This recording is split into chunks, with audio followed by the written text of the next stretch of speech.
Yo los invito a buscar en sus Biblias Zacarías capítulo 8.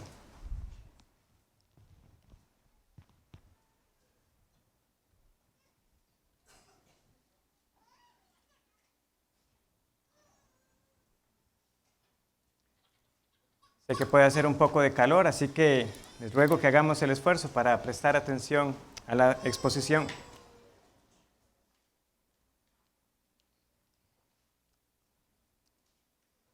Zacarías, capítulo 8. Si usted nos está visitando hoy por primera ocasión o recientemente, el año pasado iniciamos una serie de exposiciones en el libro de Zacarías. Y estamos a mitad del libro, podríamos decirlo, aunque son 14 capítulos. Realmente el capítulo 8 marca el final de lo que se conoce como la primera sección de Zacarías. Y estaremos concluyendo hoy con los versículos 18 al 23. Leo para ustedes lo que dice el versículo 19. Así ha dicho Jehová de los ejércitos: el ayuno del cuarto mes, el ayuno del quinto, el ayuno del séptimo y el ayuno del décimo se convertirán para la casa de Judá en gozo y alegría y en festivas solemnidades. Amad pues la verdad y la paz. Así ha dicho Jehová de los ejércitos: aún vendrán pueblos y habitantes de muchas ciudades, y vendrán los habitantes de una ciudad a otra y dirán: vamos a implorar el favor de Jehová y a buscar a Jehová de los ejércitos. Yo también iré. El profeta Zacarías entonces fue un siervo que llevó la palabra de Jehová a los que regresaron del exilio. Como les digo, para los que están recientemente, lo que deben entender, al menos para la exposición de hoy, es que tenemos dos grandes partes en Zacarías.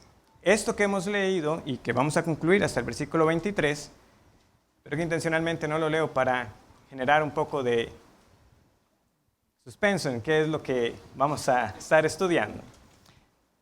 Porque no fue que estuvieron leyendo Zacarías capítulo 8 la mayoría esta semana. Pero trae a colación esto. Hubo unos sueños que se le mostraron a Zacarías. El Señor está diciendo: yo estoy con ustedes. Pero después de esos sueños que se le mostraron al profeta durante el segundo año del rey Darío, el libro salta 2 años más adelante con una pregunta que hicieron 4 hombres al profeta. Esa pregunta la tenemos en el capítulo 7, versículo 3. Dice así: y vinieron a hablar, ¿verdad?, a los sacerdotes que estaban en la casa de Jehová de los ejércitos y a los profetas diciendo: ¿lloraremos en el mes quinto? ¿Haremos abstinencia como hemos hecho ya algunos años? Entonces ahora esta parte que hemos leído en el capítulo 8, por usar el lenguaje que se utiliza en algunos deportes, viene a cerrar la pinza, ¿verdad? Ya el Señor los había reprendido respecto al ayuno. Ese ayuno pretencioso, porque como vimos en su momento, esa pregunta no era realmente sincera de fondo. Ellos no estaban diciendo, ¿verdad?, ¿hasta cuándo ayunaremos? En el sentido de que es que entendemos que debemos seguirlo haciendo, aunque ya hemos regresado a nuestra tierra. No, esa pregunta fue una fachada.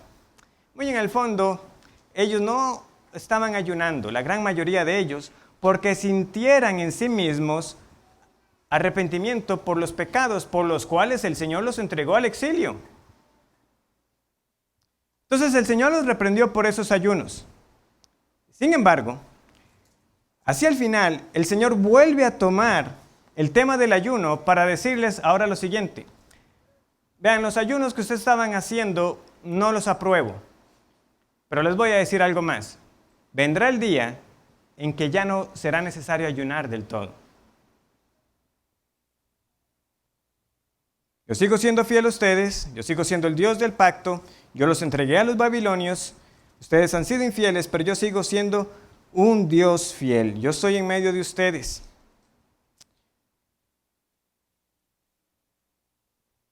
A pesar de su pretensión, a pesar de su hipocresía.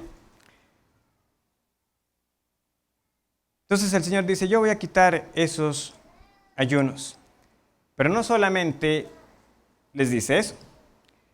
¿Qué les dice después de que va a quitar los ayunos? Les dice además de que van a venir muchos pueblos a implorar el favor de Jehová. Entonces yo quiero que tengamos en nuestra mente el versículo de Génesis 12, versículos del 1 al 3, que son la promesa que Dios hizo a Abraham. Yo leo para ustedes, o pueden buscarlo. ¿Qué fue lo que Dios le dijo a Abraham? Vete de tu tierra y de tu parentela y de la casa de tu padre a la tierra que te mostraré, y haré de ti una nación grande, y te bendeciré, y engrandeceré tu nombre, y serás bendición. Bendeciré a los que te bendijeren, y a los que te maldijeren maldeciré, y serán benditas en ti todas las familias de la tierra. Entonces, de un modo el Señor está diciendo, sí, vendrá un día en que ya no habrá más abstinencia. Ustedes deben arrepentirse de ese ayuno hipócrita, pero yo mismo le pondré fin al ayuno, incluso al ayuno hecho por las razones correctas. ¿Por qué? Porque vendrá una gran celebración. ¿Y cuál es esa gran celebración? ¿Cómo será ese día en que el Señor cambiará el lamento de su pueblo, por usar una expresión que aparece en las Escrituras, en baile? Lo hará cuando reúna a todo su pueblo, cuando venga la consumación del reino. Hermanos y amigos, los profetas nos amonestan con frecuencia a nosotros por nuestros pecados. Hay mucho de lo que debemos arrepentirnos. Pero también, y es lo que yo espero que a lo largo de estos años, al escuchar a los profetas menores, también nos quede bien claro. El Señor nos da palabras de consuelo también de manera constante. Él viene con el bálsamo sobre la herida que también nos provoca. Que un día vendrán muchos pueblos a buscar a Jehová, se ha cumplido en parte. ¿Cómo lo sabemos? Usted y yo somos evidencia de ello. Porque la salvación no es solamente para los judíos, sino que es para aquellos que reciben la circuncisión de corazón. Dios llama tanto a judíos como a gentiles para salvarlos en Cristo. Pero hay más. A los que Dios salva, los utiliza como instrumentos para salvar a otros. Quiero que lo apliquemos directamente. Dios nos salva para que otros lo sean también. Y ese es el corazón del sermón esta tarde. Dios llama a los suyos, Dios los salva y nos cambia para que seamos instrumentos para la salvación de otros. Primero veamos que esta obra que se ve aquí es completamente de Dios. Es Jehová de los ejércitos quien está hablando constantemente en estos breves oráculos o profecías que tenemos. Volvamos al versículo 18. Vino a mí que palabra de Jehová. Es la palabra de Dios simplemente a través de su instrumento humano, de Zacarías, diciendo, así ha dicho Jehová de los ejércitos, el ayuno del cuarto mes, el ayuno del quinto, el ayuno del séptimo y el ayuno del décimo se convertirán para la casa de Judá en gozo y alegría, en festivas solemnidades. Amad pues la verdad y la paz. ¿Quién hace esto? ¿Quién hace esto de que pueda convertir a hipócritas religiosos en aquellos que amen verdaderamente la verdad y la paz? Es el Señor quien lo hace. El verdadero gozo, el verdadero deleite está en la religión verdadera, cuya fe es obediente también. Como vemos, el versículo nos informa de 4 ayunos.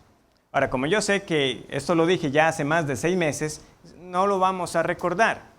¿De dónde salieron estos 4 ayunos? Yo los invito a que repasemos brevemente, yendo al segundo libro de Reyes, capítulo 25.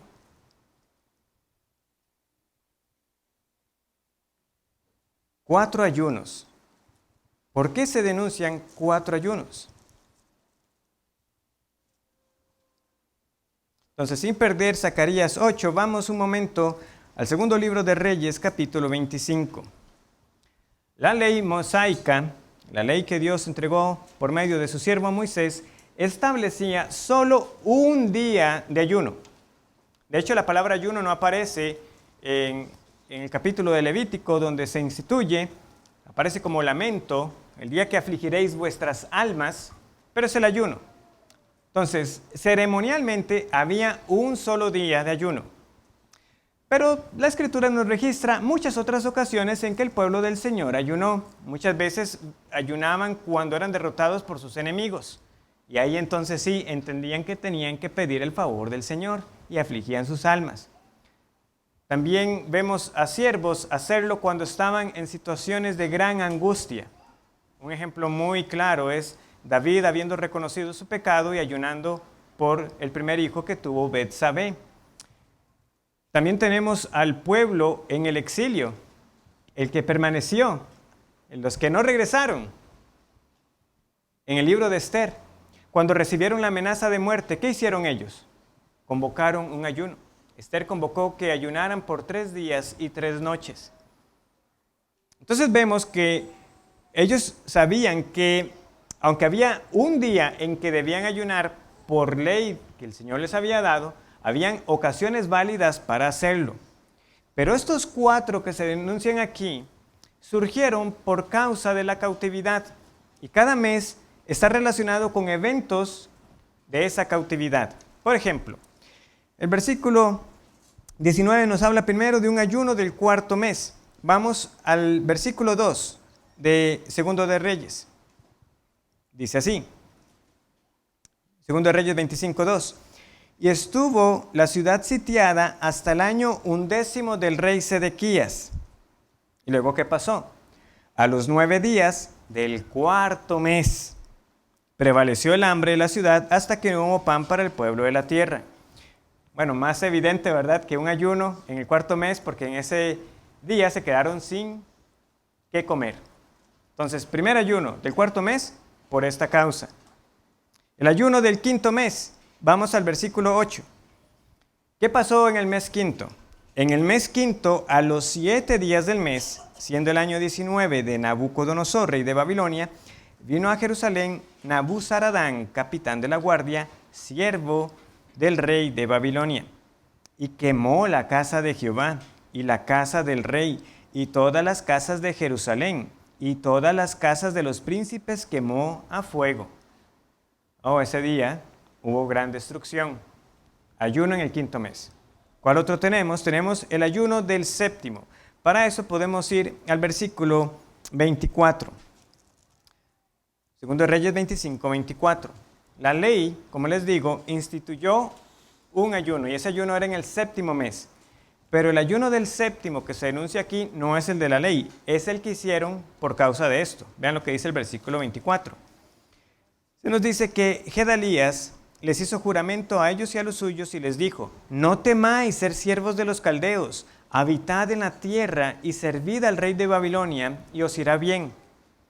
Mas en el 7.º, ¿el 7.º qué? Mes, ¿verdad? Mas en el mes 7.º vino Ismael, hijo de Netanías, hijo de Elisama, de la estirpe real, y con él 10 varones, e hirieron a Gedalías y murió, y también a los de Judá y a los caldeos que estaban con él en Mizpa. Entonces tenemos a este hombre Gedalías que entendía que este exilio les vino justamente de parte del Señor. Entonces él estaba diciendo al pueblo: tenemos que someternos, tenemos que irnos con los caldeos. Vamos allá y nos irá bien, porque esto nos vino por nuestros pecados. Y el Señor dijo que nos iba a venir. Pero algunos se resistieron a eso, no quisieron recibir el azote del Señor y se la tomaron contra Gedalías. Entonces, el mes 7.º se constituyó en un ayuno para recordar la muerte de Gedalías, por lo que pasó ahí. Y nos queda finalmente el ayuno del mes 10. Para eso vamos al primer versículo de Segundo de Reyes 25. Dice que aconteció a los 9 años de su reinado, en el mes 10, a los 10 días del mes, que Nabucodonosor, rey de Babilonia, vino con todo su ejército contra Jerusalén y la sitió y levantó torres contra ella alrededor. Entonces, en el mes 10, que recordaban el día en que empezó todo. Ahí fue cuando la ciudad fue rodeada y como consecuencia vino luego la hambruna, luego los muros fueron quitados y luego mataron a Gedalías. Superficialmente uno pudiera decir: estos ayunos parecen buenos. Es el pueblo recordando lo que les vino por causa de su pecado. Sí, Los salmos nos registran los lamentos de aquellos cuando estuvieron en Babilonia. Lo que debemos entender es que no todos realmente lo sintieron en su corazón. Y lo que pudo haber surgido como una práctica genuina, reconociendo el pecado y reconociendo que estaban en tierra extraña por haber pecado contra el Señor, se terminó degenerando en una mera fachada. No lo tengo aquí en las notas, pero yo creo que es muy claro para nosotros, ¿verdad? Qué cuidadosos debemos ser, que cosas que inician con buenas motivaciones se pueden convertir en prácticas meramente legalistas y pretenciosas. Parejas de oración. Es algo bueno, pero podemos convertirlo en algo no bueno. Reuniones de varones y de mujeres. No las tenemos en la Escritura. Son buenas, pero debemos cuidarnos. Porque así es de engañoso nuestro corazón. Podemos hacer de algo que surgió con una buena intención de edificarnos unos a otros y que terminen siendo, de nuevo, pura pretensión. Yo soy el que participo en todo esto, pero su corazón realmente no está con Cristo.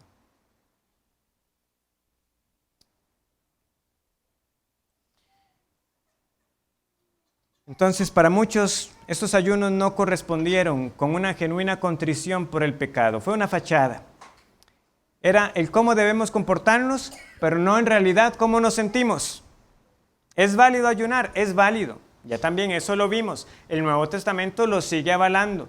Cristo nos lo dijo muy claramente. ¿Cuándo ayunéis? No nos dice la frecuencia, no nos dice qué días. Pero se entiende que aquellos que son de Cristo, los verdaderos bienaventurados del Sermón del Monte, son personas también que ayunan. Y también vemos esta práctica en la iglesia del Señor, en especial cuando reconocían a ¿qué? A pastores entre ellos, y cuando enviaban a otros para proclamar el Evangelio, en ayuno y en oración. Entonces siguen habiendo ocasiones válidas para ayunar. Y en su momento fuimos también confrontados de cómo esta práctica ha sido sujeta a extremos, ¿verdad? La Dida G decía que había que ayunar también 2 días a la semana, pero los 2 días que había que ayunar no podían ser los mismos 2 días en que lo hacían los hipócritas, es decir, los judíos. Teníamos también a los padres de la iglesia y a los primeros movimientos monásticos, haciendo del ayuno una práctica ineludible para el que fuera realmente piadoso. No, les digo, no creo que lo recuerden, pero yo cité unas palabras, eran de Jerónimo, ¿verdad? Hablándole a una joven, que procurara que su compañía fueran aquellas mujeres que se veían flacas y demacradas. Porque esas son las que estaban ayunando.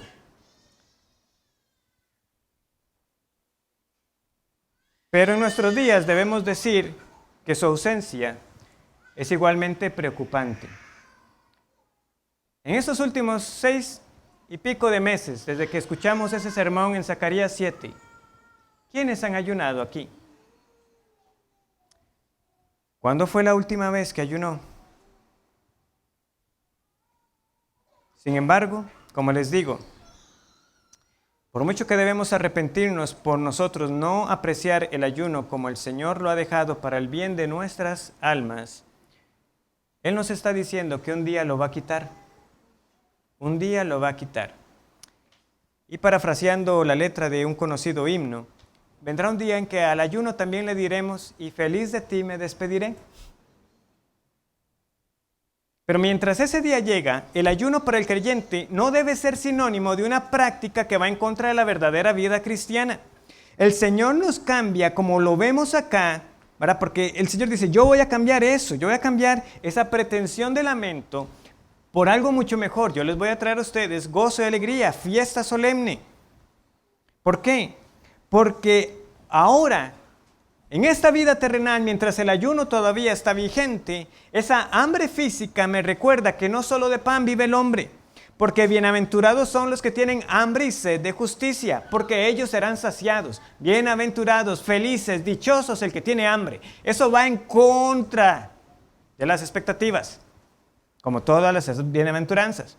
Bienaventurado el pobre, ¿no? Bienaventurado el que tiene plata, ¿no? Bienaventurado el pobre, dice el Señor. Bienaventurado el manso. Bienaventurado el que tiene hambre y sed de justicia, porque será saciado. Cuando uno reconoce su necesidad, también reconoce a aquel que puede saciarlo. Y dejamos la autosuficiencia. Dejamos de creer que podemos vivir la vida cristiana en nuestras propias fuerzas. Por eso el Señor nos transforma para tener una verdadera religión y no una mera práctica religiosa. Nos transforma para hallar gozo y deleite en lo que Dios ama y dejar de lado lo que Él aborrece. Y esto no solo es para el caso del ayuno, como vemos el versículo finaliza diciendo, amad pues la verdad y la paz. Esto se relaciona mucho con el mensaje anterior. ¿Qué les había dicho el Señor? Versículo 16. Estas son las cosas que habéis de hacer. Hablad que verdad cada cual con su prójimo. Juzgad según la verdad y lo conducente a la paz en vuestras puertas. Y aquí otra vez. Amad que verdad y la paz. ¿Ama usted la verdad? ¿Ama la paz? ¿Ama la misericordia? Todas estas preguntas son simplemente otra forma de decir, ¿ama usted a Dios? Porque si decimos que amamos a Dios, amamos sus mandamientos. Y su mandamiento nos dice que debemos amarlo a Él y a nuestro prójimo. Quiere decir que amamos su ley, porque su ley es verdad. Quiere decir que amamos a Cristo, porque Él es la verdad. Dios es verdad. No hay falsedad en Él. Amar la verdad es amar a Dios. Y esto es muy relevante cuando nosotros vemos cuáles pecados particulares se les denunciaron a ellos cuando fueron entregados a Babilonia. Si gustan buscar conmigo, pueden ir a Jeremías capítulo 5.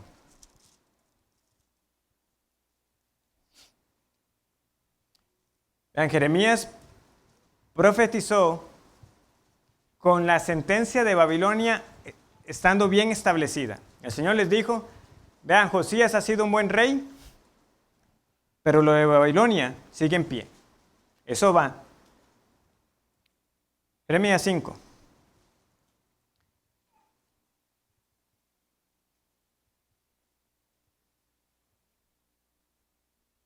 Recorred las calles de Jerusalén y mirad ahora e informaos. Buscad en sus plazas a ver si halláis hombre, si hay alguno que haga justicia, que busque verdad, y yo la perdonaré. Aunque digan, vive Jehová, juran falsamente. Oh Jehová, ¿no miran tus ojos a la verdad? Los azotaste y no les dolió. Los consumiste y no quisieron recibir corrección. Endurecieron sus rostros más que la piedra, no quisieron convertirse. Amadores de la mentira, los voy a entregar. Los entregó. Ayunan. Como vimos, algunos simplemente por mera fachada. Vuelven del exilio. ¿Y qué les tiene que decir el Señor? Amen la verdad. Amen la verdad. Es sumamente aleccionador. No podemos engañar a Dios. Y a este pueblo que lo castigó por jurar falsamente, por no amar la verdad. Vean cómo lo pregunta, ¿verdad? O sea, si yo encuentro un hombre que ame la verdad, no los entrego. Los entregó.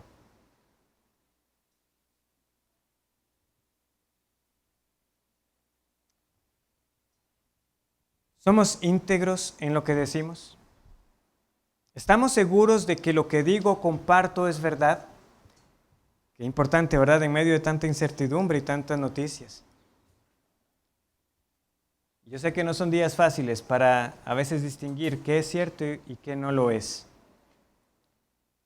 Pero el creyente debe procurar la verdad en todo lo que dice. Y eso incluye cualquier medio por el cual lo comparta. Y sobre todo, ¿ama usted la palabra de verdad? Esa es la verdad de Dios para nosotros. Pero ¿cómo pasó esto? ¿Cómo pasó, verdad, de que el Señor habla en esta profecía de hombres que no aman la verdad a decirles que ahora la amen. ¿Cómo es que el Señor puede dar tal mandamiento a los hombres sabiendo que no amamos la verdad? Es que el Señor se encarga de hacerlo. Él transforma. Él hace que hombres mentirosos, glotones, que vivían para sí, encuentren ahora deleite en la verdad y la paz, y hasta en el abstenerse de alimentos y de muchas otras cosas que son lícitas por amor a Dios. ¿Cómo es que ahora su esperanza no descansa en esta vida terrenal, sino en el reino de Dios que vendrá? ¿Cómo puede ocurrir esto? Bueno, ocurre porque nosotros no buscamos a Dios, sino Dios nos buscó a nosotros. Él nos atrae hacia Él y como resultado de su poderoso llamado le buscamos. Vean lo que dice el versículo 20. Así ha dicho Jehová de los ejércitos: aún vendrán pueblos y habitantes de muchas ciudades, y vendrán los habitantes de una ciudad a otra, y dirán: vamos a implorar el favor de Jehová, y a buscar a Jehová de los ejércitos. Yo también iré. Y vendrán muchos pueblos y fuertes naciones a buscar a Jehová de los ejércitos en Jerusalén, y a implorar el favor de Jehová. ¿Qué es lo que viene primero? Versículo 20. Así ha dicho Jehová de los ejércitos. Vean, del 18 al 23 hay 6 versículos. ¿Cuántas veces aparece Jehová de los ejércitos? 6 veces. Cada versículo afirma: esta es la palabra de Jehová de los ejércitos. Yo no hago el punto en cada sermón porque si no prácticamente casi cada sermón de los profetas tendría que estarlo haciendo. Pero a veces lo recuerdo. Ese título es Soberanía de Dios, su control sobre los cuerpos celestiales. Pero no solamente es sobre las estrellas, que las llama por su nombre. Quiere decir también que es soberano sobre las potestades, las que están arriba, pero también las que están en la tierra. Como también se nos recordó en la mañana, es Dios quien pone y quita reyes. Se hace lo que Dios dice. Entonces, si Dios dice que vendrán muchos pueblos a buscarle, ¿qué es lo que va a pasar? Vendrán muchos pueblos a buscarle. Es el poderoso llamado de Dios que convierte a idólatras en adoradores del Dios genuino, el único Dios vivo y verdadero. Si Dios dice que un día vendrá en que los hombres buscarán a Dios, eso pasará. Si Dios dice que Él hará que personas de muchos pueblos clamen, imploren a Él, ¿qué va a ocurrir? Las personas van a implorar el favor de Jehová, porque lo ha dicho Jehová, Dios de los ejércitos. Y si usted está aquí como creyente, es porque Dios así lo quiso. Dios lo llamó y usted vino. Muchos de nosotros quizá no lo entendimos así al inicio. Pensamos que buscamos a Dios, pero luego decimos: Él me buscó a mí. Él fue quien me llamó. Yo no me salvé a mí mismo, Él me salvó. Y vean lo que dice, versículo 22, que vendrán muchos pueblos y fuertes naciones, o como dicen en otras versiones de la Biblia, y vendrán naciones poderosas. Me encanta. Él subyuga a los pueblos.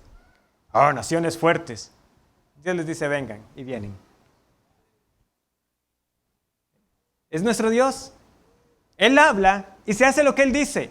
No importa cuán fuertes sean las naciones, no importa cuánto sea su oposición, a quien Dios quiere salvar, Él lo salva. Y lo salvará. Así se unan todos los hombres contra Él. Porque así como hay personas de todas las naciones que se oponen contra Dios y los que son de Él, Dios redime a personas de todas las naciones para su gloria, no importa quiénes sean.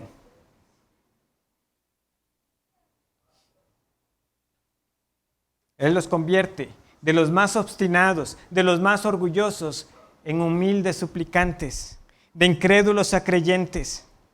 ¿Por qué? Es el Señor quien hace esto. Porque Él trae esa convicción de que si usted va al Señor y le implora, hallará el favor.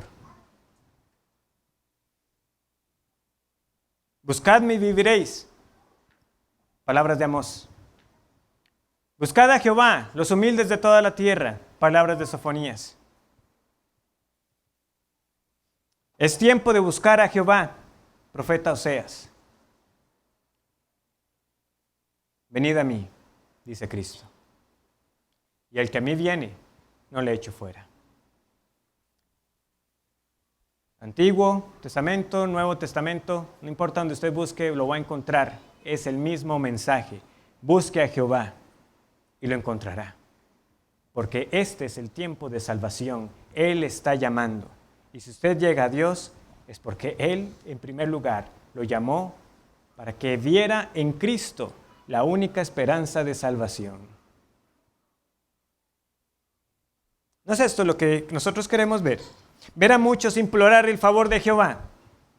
¿No es esto por lo que estamos orando? Cuando oramos por otras iglesias y cuando oramos para que el Señor nos utilice a nosotros para alcanzar a más. Eso es lo que queremos ver, a muchos implorando el favor de Jehová. Pues entonces, ¿qué debemos hacer? Clamar a aquel que puede hacer esto. Clamemos a aquel que lo ha prometido, que habrá días en que muchos implorarán el favor de Jehová. ¿Por qué? Porque somos nosotros también los que primeramente deberíamos estar en esta actitud suplicante. Porque lo que sucede a nivel colectivo también debe pasar a nivel individual. ¿Ven cómo está expresada esa parte profética? Vamos a implorar el favor de Jehová y a buscar a Jehová de los ejércitos. Yo también iré.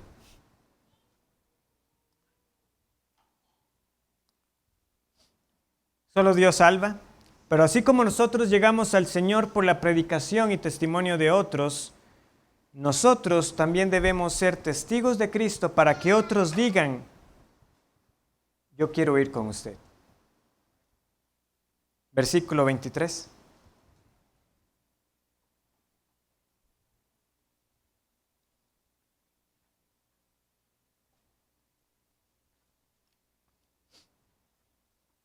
Así ha dicho Jehová de los ejércitos. En aquellos días acontecerá que 10 hombres de las naciones de toda lengua tomarán del manto a un judío, diciendo, iremos con vosotros, porque hemos oído que Dios está con vosotros. El Señor anticipa que muchos irán tras los suyos. El número es muy grande, 10 por cada judío. Ahora, por supuesto, vean, sería un gravísimo error, ¿verdad? Que entonces alguien se ponga a contar cuántos judíos hay para multiplicarlo por 10 y entonces ya eso nos da el número de los escogidos. Mal, ¿verdad? 0 en interpretación. No es la intención que calculemos un número, pero sí que tengamos una idea de la multitud, porque 10 es un número que representa algo que está completo. El 10 suele dar esa idea. Y usted se puede imaginar el efecto multiplicador, ¿verdad? Por cada uno 10 y 10 y 10. Rápido tenemos una gran multitud. Y es de esta manera entonces por cada creyente hay muchos más que vienen con él. Además notemos cómo vienen. Dice, tomando del manto, haciéndose del vestido de un judío. Los papás cuando están sus niños pequeños lo entienden muy bien. Uno está aquí, suélteme, más bien a veces porque uno necesita salir, papi, yo quiero ir contigo. Lléveme con usted. ¿Ven lo que está haciendo aquí el Señor? Muchos deseando ir e implorar el favor de Jehová, yendo tras aquellos que conocen al Dios verdadero. Lléveme con usted. Ellos quieren estar donde uno está. Y es interesante que desde Génesis, este cuadro se nos está a nosotros mostrando de cierta manera. Ahora, como todo en la Escritura, progresivamente. ¿Qué tenemos nosotros en los primeros capítulos de Génesis? Bueno, tenemos mucha maldición luego de la caída. ¿Verdad? Capítulo 1, Dios bendice su creación, pero viene la caída, maldita la serpiente, maldita la mujer, maldito el hombre, maldita la tierra, maldito Caín por matar a su hermano, maldito Canaán. Mucha maldición. Las lenguas son confundidas en Babel. Y sin embargo, aunque es cierto que Noé no solamente maldijo a Canaán, sino que también bendijo a Sem, es hasta que llegamos a Génesis 12 que tenemos esa gran promesa, ese pacto de Dios, ¿verdad? Diciéndole a Abraham que en él serán benditas todas las familias de la tierra. Y es a partir de ahí que notamos que donde quiera que iba Abraham, algo le pasa a la nación donde Abraham va. Hubo castigos y plagas en Egipto cuando Abraham estuvo ahí. ¿Qué pasa en Éxodo? Plagas y hambruna. Cuando estuvo el pueblo del Señor también ahí, años más adelante, siglos, en realidad, más adelante.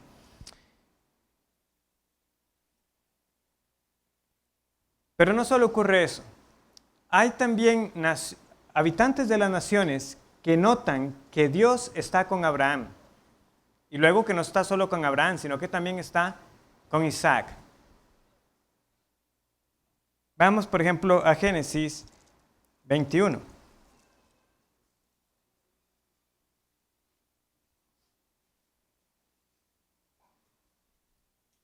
Eso lo veremos en algunos años, cuando lleguemos ahí. Roberto. 7, 8 años. Génesis 21. Entonces vamos a adelantarnos un poco. Aconteció en aquel mismo tiempo, Génesis 21, 22, aconteció en aquel mismo tiempo que habló Abimelech y Ficol, príncipe de su ejército, a Abraham, diciendo, oh, Dios está contigo en todo cuanto haces. ¿Y ahora qué hace este hombre? Reconociendo que Dios está con Abraham, suplica, ahora pues júrame aquí por Dios que no faltarás a mí, ni a mi hijo, ni a mi nieto, sino que conforme a la bondad que yo hice contigo, harás tú conmigo y con la tierra en donde has morado. Versículo 32. Así hicieron pacto en Berseba, y se levantó Abimelech y Ficol, príncipe de su ejército, y volvieron, vean de dónde son ellos, a tierra de los filisteos. Génesis 26. En Génesis 26, versículos 3 y 4, Dios le reitera a Isaac la continuidad de las promesas hechas a Abraham. Versículo 3. Génesis 26, 3. Habita como forastero en esta tierra, y estaré contigo, y te bendeciré, porque a ti y a tu descendencia daré todas estas tierras, y confirmaré el juramento que hice a Abraham tu padre. Multiplicaré tu descendencia como las estrellas del cielo, y daré a tu descendencia todas estas tierras, y todas las naciones de la tierra serán benditas en tu simiente. Está reiterando, ¿verdad?, lo que se ha visto en Génesis 12. Pero, ¿qué sucede? Esto lo ven los extranjeros. Versículo 28. Y ellos respondieron, hemos visto que Jehová está contigo. Y dijimos, haya ahora juramento entre nosotros, entre tú y nosotros, y haremos pacto contigo, que no nos hagas mal, como nosotros no te hemos tocado, y como solamente te hemos hecho bien, y te enviamos en paz. Tú eres ahora bendito de Jehová. Luego hacen un banquete como señal de pacto y demás. Pero ven lo que está sucediendo. Extraños están reconociendo que Dios está con ciertas personas. Y es a estas personas a quienes les suplican, tengan favor para con nosotros. Bueno, ahora si usted lo piensa, filisteos. ¿Quiénes son los filisteos? Sino los que constantemente en jueces están siendo enemigos del pueblo del Señor. Y ni decir de las guerras que leemos en los días de Samuel, Saúl y David. Pero muchos siglos atrás hubo filisteos que reconocieron que el Dios verdadero estaba con Abraham. Que el Dios de él no era como sus dioses. Como señala un autor, aunque Israel se preocupaba por mantener la separación respecto a los gentiles, en gran parte del periodo post-exílico, son estos capítulos en Esdras y en Nehemías, ¿verdad?, cuando expulsan a las mujeres extranjeras. Ahora, por un lado había una preocupación por separarse. Zacarías, profeta del post-exilio, les está diciendo, a la vez, habrá un día en que los gentiles adorarían al Señor en igualdad de condiciones que los judíos. Y esto no es nuevo. Si nos regresamos a Zacarías capítulo 2, lo vamos a ver. Vamos, por ejemplo, a Zacarías 2, versículos 10 y 11.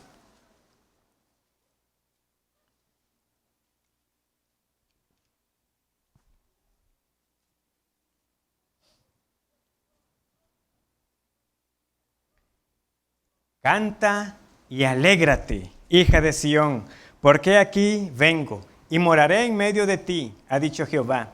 Y se unirán muchas naciones a Jehová en aquel día, y me serán por pueblo, y moraré en medio de ti, y entonces conocerás que Jehová de los ejércitos me ha enviado a ti.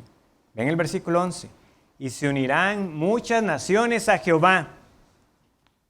Como les dije al inicio del sermón, si nos adelantamos en el tiempo, ustedes y yo somos prueba fehaciente de que el Señor cumplió su palabra.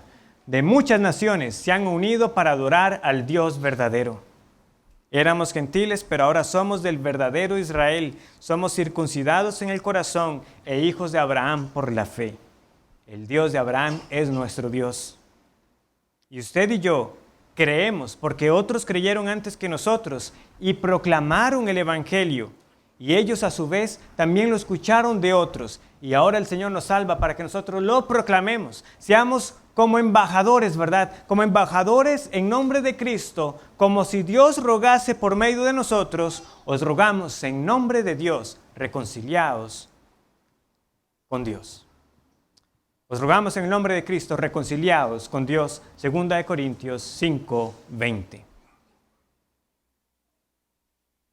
Estamos aquí porque otros conocieron del Dios verdadero, lo anunciaron a otros que también quisieron conocer a este Dios verdadero, Dios llamando a los suyos. La pregunta que tengo para introducir las aplicaciones es: ¿cuál es la imagen del cristianismo que nosotros damos a otros? ¿Quiénes han escuchado el Evangelio de nuestros labios? ¿Por qué somos atraídos a la iglesia? ¿Por qué ha sido usted particularmente atraído a estar en esta iglesia? ¿Hay alguien que le ha dicho a usted: yo me quiero congregar donde usted se congrega? Yo quiero servirle a ese Dios por lo que he visto que ha hecho en su vida. Hermanos, el Señor hace eso. Y ustedes y yo podemos y debemos ser instrumentos del Señor para que otros también quieran conocer a Dios al ver lo que Dios hace en nosotros. Vamos a Esdras capítulo 6. En Esdras capítulo 6 tenemos, podríamos decir, un anticipo o un cumplimiento parcial de lo que Zacarías anuncia, ¿verdad? Que se consumará de manera plena cuando venga la consumación de todas las cosas.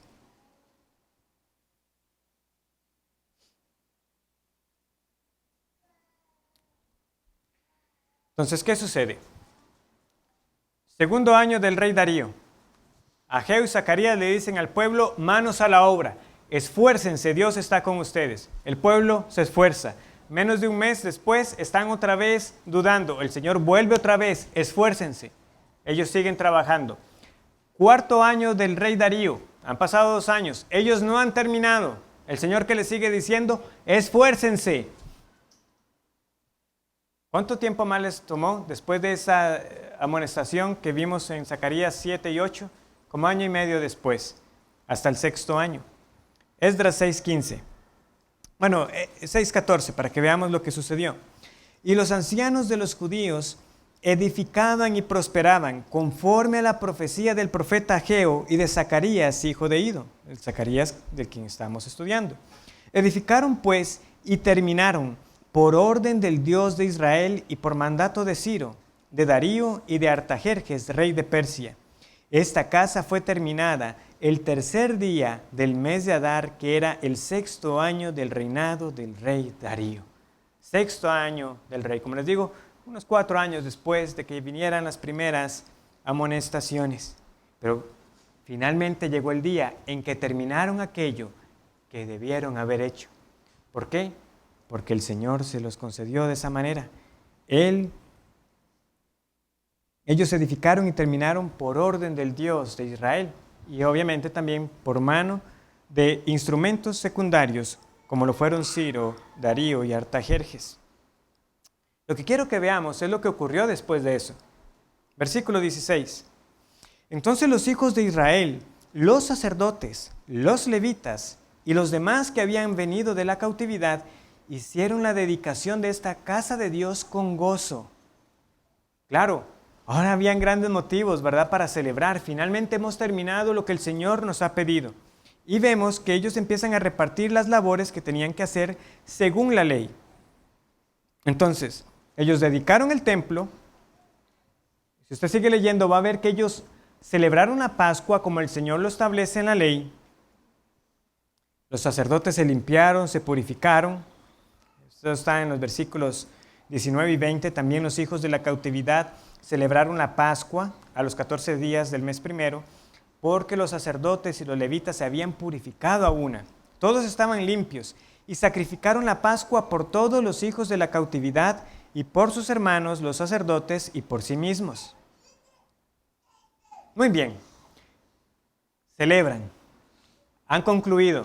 Después de que concluyen y celebran la dedicación del templo, ellos dicen, bueno, hay que repartir las tareas.